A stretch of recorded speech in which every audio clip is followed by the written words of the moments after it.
প্রিয় শিক্ষার্থীবৃন্দ, new Packard উচ্চ বিদ্যালয়ের পক্ষ থেকে অনলাইন ক্লাসে তোমাদের সকলকে স্বাগতম। আজকে আমি তোমাদের জীববিজ্ঞান বিষয়ে ষষ্ঠ অধ্যায়ে আলোচনা করব। ষষ্ঠ অধ্যায়ের পার্ট 6.4 পার্ট হচ্ছে 6.4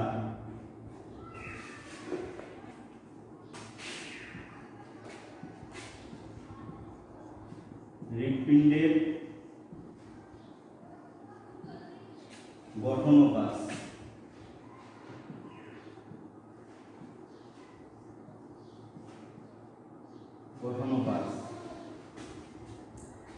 হৃৎপিণ্ডের গঠন এবং কাজ এই বিষয় নিয়ে আলোচনা করব এবং রক্ত সঞ্চালন পদ্ধতি হৃৎপিণ্ডের। তো তোমরা জানো আমাদের হৃৎপিণ্ড পাম্পের কাজ করে। যেমন এখানে হৃৎপিণ্ড বক্ষ গহ্বর বাম দিকে দুই ফুসফুসের মাঝখানে অবস্থিত। বক্ষ গহ্বর বুকের যে ভিতরে ফাঁকা আছে সেইখানে ফুসফুস দুইটা ফুসফুসের মাঝখানে, বক্ষ গহ্বরের মাঝখানে দুই ফুসফুসের মাঝখানে আর কি অবস্থিত এই আমাদের হৃৎপিণ্ড। এটি হৃৎপেশী নামক এক বিশেষ ধরনের অনৈচ্ছিক পেশির সমন্বয়ে গঠিত। হৃৎপেশী নামক অনৈচ্ছিক পেশি। অনৈচ্ছিক পেশি কি তোমরা তো জানো। অনৈচ্ছিক পেশি তারপর আবার একবার আলোচনা করি। অনৈচ্ছিক পেশিটা হচ্ছে যে পেশি আমাদের যে পেশি নিজের ইচ্ছায় চালিত হয়। আমাদের এখানে কোনো ইচ্ছা এখানে কাজ করে না। হৃৎপেশিটা হচ্ছে নিজের ইচ্ছা মতোই সে চলাচল করে। যেমন এখানে হৃৎপিণ্ড নিজের ইচ্ছা মতোই চলাচল করে। যদি আমাদের ইচ্ছা চলতো তাহলে কী হইতো, যে হৃৎপিণ্ড হঠাৎ বন্ধ হয়ে গেলে আমরা সেটাকে আবার পুনরায় সচল করতে পারতাম। কিন্তু আমাদের ইচ্ছা যেহেতু চলে না, কাজে এই হৃৎপিণ্ডটা কি অনৈচ্ছিক পেশি, মানে তার নিজের ইচ্ছা মতোই চলে। হৃৎপিণ্ড পেরিকার্ডিয়াম নামক পাতলা পর্দা দিয়ে আবৃত। এই হৃৎপিণ্ডের তোমরা দেখো, পোস্টারটা দেখো, এখানে হৃৎপিণ্ডের স্তর আছে। হৃৎপিণ্ডের যে স্তরটা এটা হচ্ছে পেরিকার্ডিয়াম নামক পাতলা পর্দা দিয়ে আবৃত থাকে। পেরিকার্ডিয়াম হৃৎপিণ্ড প্রাচীরে থাকে তিনটি স্তর। এই হৃৎপিণ্ডটা যে গঠিত এর তিনটে স্তর আছে। স্তর তিনটা কি কি? বহিঃস্তর বা এপিকার্ডিয়াম। বহিঃস্তর বাইরের যে স্তরটা সেটা হচ্ছে কি বহিঃস্তর বা এপিকার্ডিয়াম। মধ্যস্তর বা মায়োকার্ডিয়াম পরের পর্দাটা বাইরের। তারপরে যে আরেকটা ভিতরে পর্দা আছে সেটা হচ্ছে মধ্যস্তর বা মায়োকার্ডিয়াম, এবং তার ভিতরে যে পর্দাটা আছে সেটা হচ্ছে কি অন্তঃস্তর বা এন্ডোকার্ডিয়াম। এই তিনটা স্তরের সমন্বয়ে আমাদের এই হৃৎপিণ্ড গঠিত হয়। তাহলে বহিঃস্তরটা কি? এটি বহিঃস্তর এবং অন্তঃস্তরের বহিঃস্তর এটি মূলত যোজক কলা দিয়ে গঠিত। এই বাইরের স্তরটা এটা হচ্ছে যোজক কলার সমন্বয়ে গঠিত। এই স্তরটিতে বিক্ষিপ্তভাবে চর্বি থাকে এবং এটা আবরণী কলা দিয়ে আবৃত থাকে। বিক্ষিপ্তভাবে মাঝে মাঝে বিক্ষিপ্ত অবস্থা চর্বি থাকে এবং আবরণী কলা আবরণ তৈরি করে। আবরণী কলা দিয়ে কি গঠিত হয়। মধ্যস্তর বা মায়োকার্ডিয়াম এটি বহিঃস্তর এবং অন্তঃস্তর।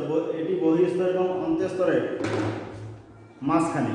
বহিঃস্তর মানে বাইরের স্তর এবং অন্তঃস্তরের মাঝামাঝি যে স্তরটা সেটা হচ্ছে কি মধ্যস্তর বা মায়োকার্ডিয়াম। দৃঢ় এই স্তরটা কি দৃঢ় অনৈচ্ছিক পেশি দিয়ে এই স্তর গঠিত হয়। দৃঢ় মানে শক্ত আর কি, অনৈচ্ছিক পেশি। এই পেশি দিয়ে কি এই মধ্যস্তরটা গঠিত। তারপর হচ্ছে অন্তঃস্তর, এটি সবচেয়ে ভিতরের স্তর।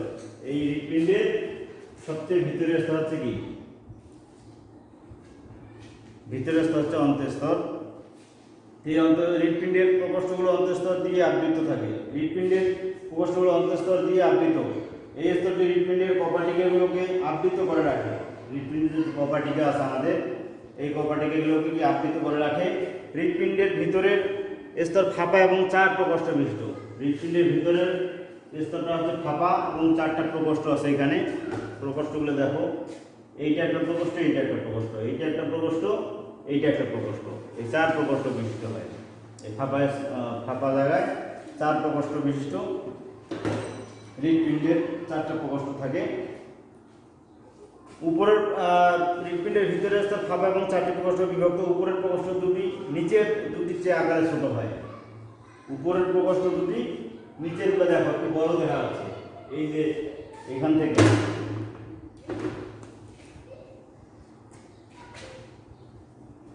এইটা একটা প্রকোষ্ঠ, এইটা একটা প্রকোষ্ঠ। নিচেরটা থেকে উপরেটা কিন্তু ছোট, নিচেরটা একটু বড়, উপরেটা আছে ছোট। এইটাতেও তাই, নিচেরটা বড়, উপরেরটা ছোট। এই 4 প্রকোষ্ঠের মধ্যে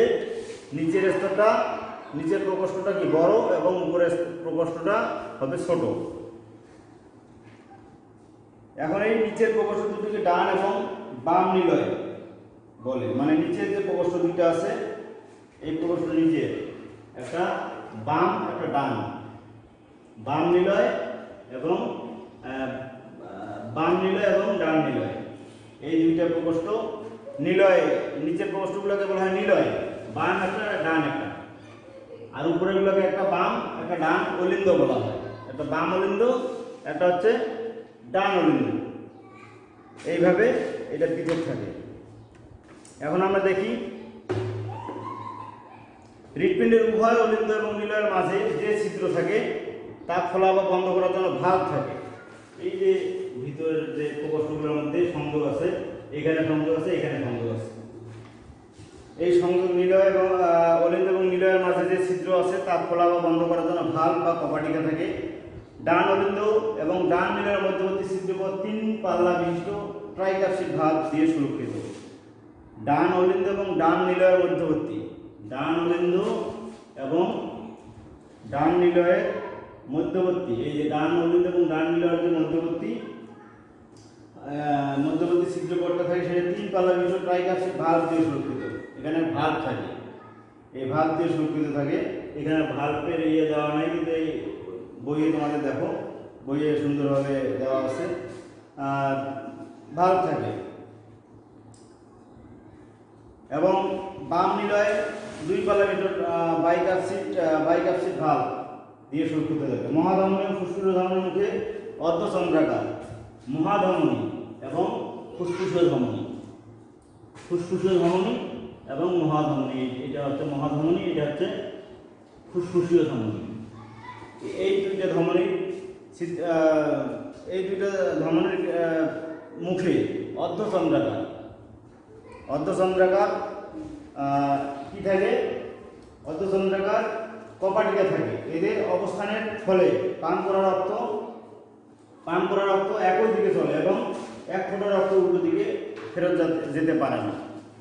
এই অর্ধচন্দ্রাকৃতির যে এখানে কপাটিকা থাকে, সেটার ফলে কি পান করা রক্ত 1 ফোঁটা বাইরেও যেতে পারবে না, আবার কি মানে উল্টো দিকে যেতে পারবে না, বাইরে যেতে পারবে না, ভেতরে আসতে পারবে না।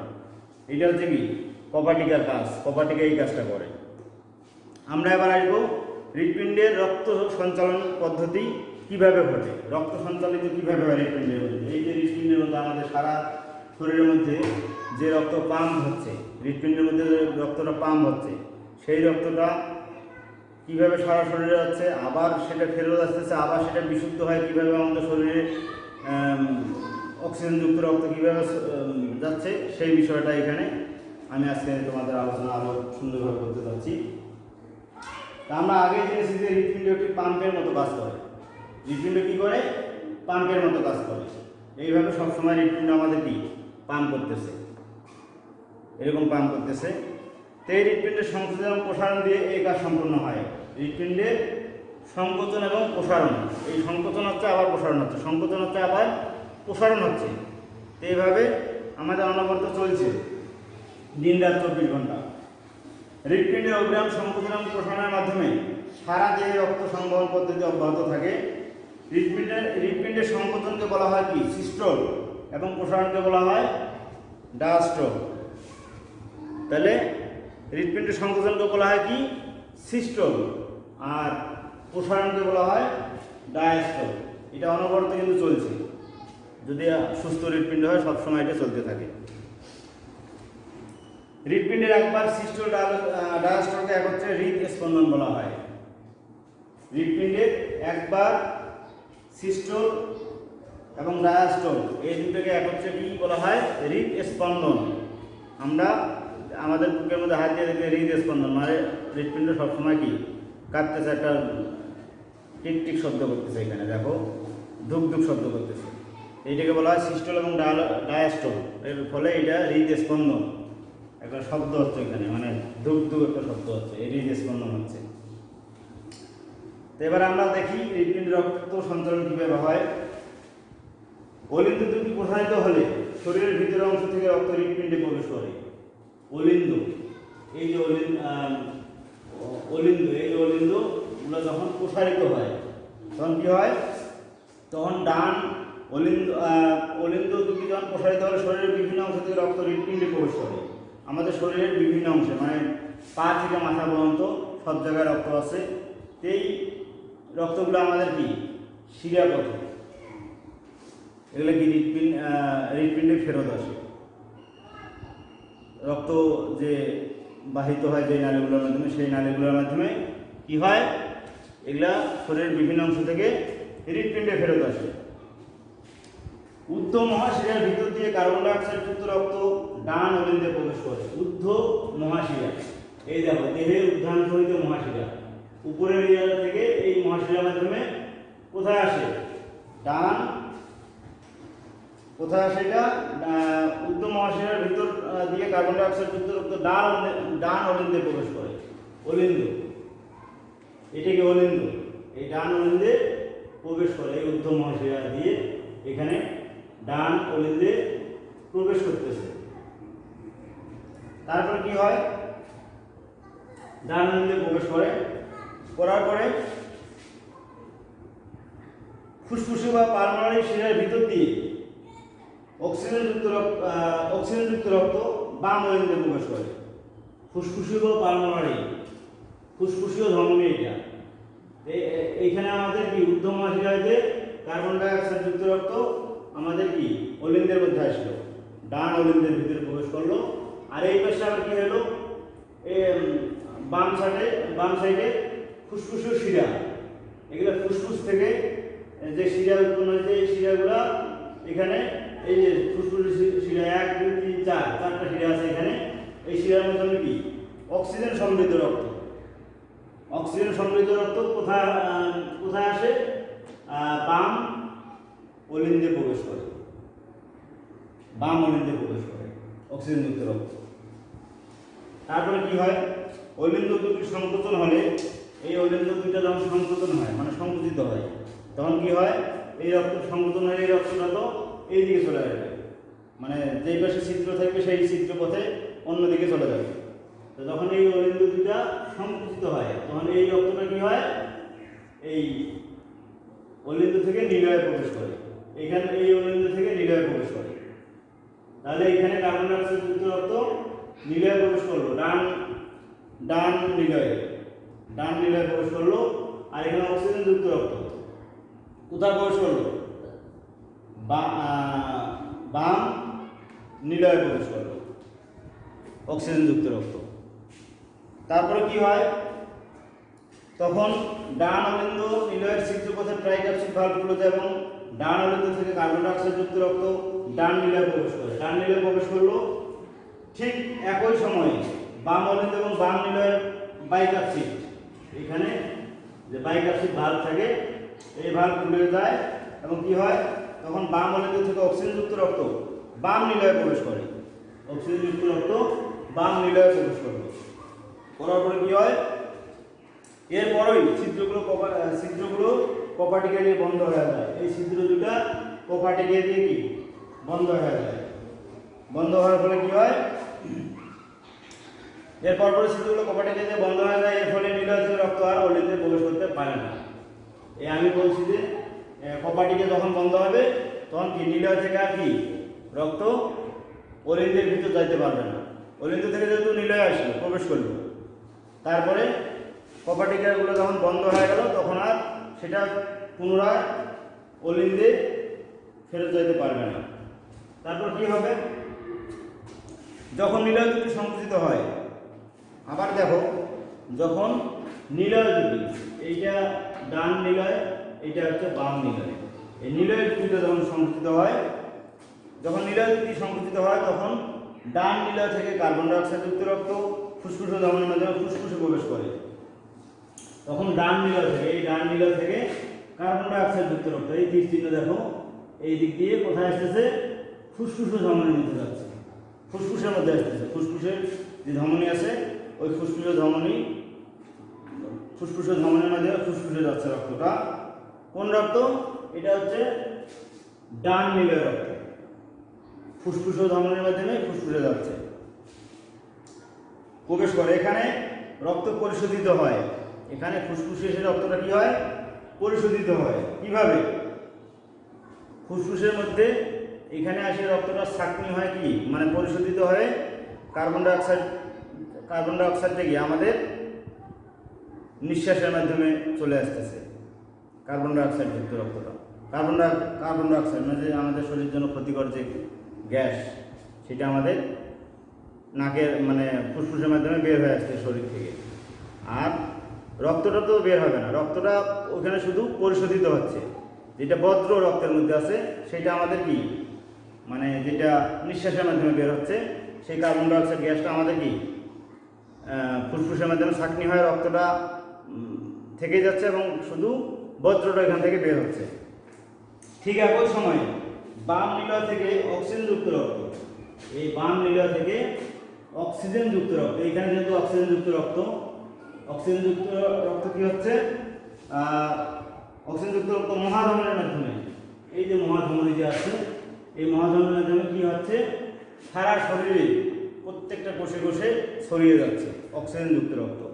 আমাদের যেহেতু প্রত্যেকটা কোষে অক্সিজেন, আমাদের শরীরে যেহেতু অক্সিজেনের মাধ্যমেই আমরা কি বেঁচে আছি, কাজে আমাদের প্রত্যেকটা শরীরের প্রত্যেকটা কোষে কোষে কিন্তু অক্সিজেন প্রয়োজন আছে। কারণ অক্সিজেন ছাড়া আমাদের প্রত্যেকটা কোষের যে বিপাকীয় কার্যকলাপ সেগুলো সম্পন্ন হবে না। এই কারণে কি হয়, আমাদের প্রত্যেকটা কোষের মধ্যে অক্সিজেনের প্রয়োজন হয়। এই অক্সিজেনটা আমাদের এই ফুসফুস থেকে, ফুসফুসে যখন কার্বন ডাইঅক্সাইড বের হয়ে যায়, ওইখানে আবার রক্তের সঙ্গে কি অক্সি হিমোগ্লোবিন নামক এক ধরনের প্রক্রিয়ার মাধ্যমে অক্সি হিমোগ্লোবিন সংযুক্ত হয়ে আমাদেরকে ওইখানে অক্সিজেন যুক্ত হয়, ওই রক্তের সঙ্গে যুক্ত হয়ে আমাদের সেটা হৃৎপিণ্ডে আসে এবং সেই রক্তটা হৃৎপিণ্ডে বাম অলিন্দ থেকে নিলে আসলো অক্সিজেন যুক্ত রক্তটা, ফুসফুস থেকে যেহেতু এই ইয়েটা যুক্ত হলো অক্সি হিমোগ্লোবিন, এই যুক্ত হওয়ার ফলে এইখানে বাম অলিন্দ থেকে বাম নিলয় থেকে সেটা আমাদের সারা শরীরে প্রত্যেকটা কোষে কোষে যাচ্ছে। এখন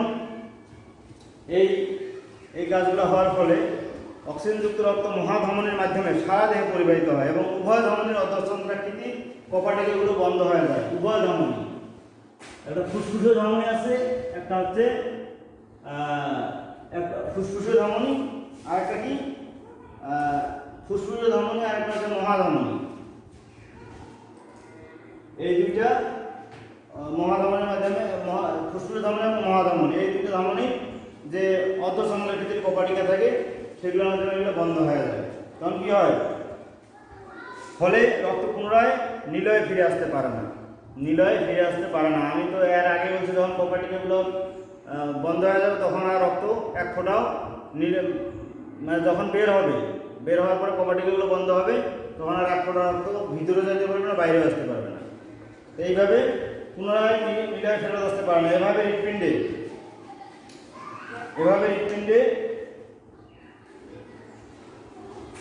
পর্যায়ক্রমিক সংকোচন প্রসারণের ফলে রক্ত সঞ্চালন প্রক্রিয়া অব্যাহত থাকে।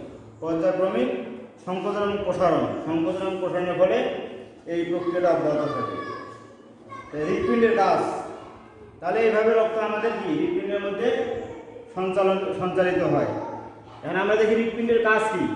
রক্ত সংবহনতন্ত্রের প্রধান অঙ্গ হৃৎপিণ্ড, এর সাহায্যেই সংবহনতন্ত্রের রক্ত প্রবাহ সচল থাকে। হৃৎপিণ্ডের প্রকোষ্ঠগুলো সম্পূর্ণ বিভক্ত থাকায় এখানে অক্সিজেনবিহীন রক্তের সংমিশ্রণ ঘটে না। তা এর পরবর্তীতে আমরা আরও এই অধ্যায়ে দেখি। তোমাদের সমস্যা থাকলে আমি সেটা পুনরায় আরও আলোচনা করব। তা আজকে তোমরা, আমি যে ক্লাসটা আজকে অনলাইনে দিলাম, আশা করি তোমরা সকলেই দেখবে এবং সমস্যার সমাধান তোমাদের হবে। তাহলে পুনরায় আমরা যদি কোনো তোমাদের সমস্যা থাকে পুনরায় আলোচনা করার আমি চেষ্টা করব। তো আজকে এই পর্যন্তই। সকলে তোমরা ভালো থাকো, সুস্থ থাকো। ধন্যবাদ সবাইকে। খুদা হাফেজ।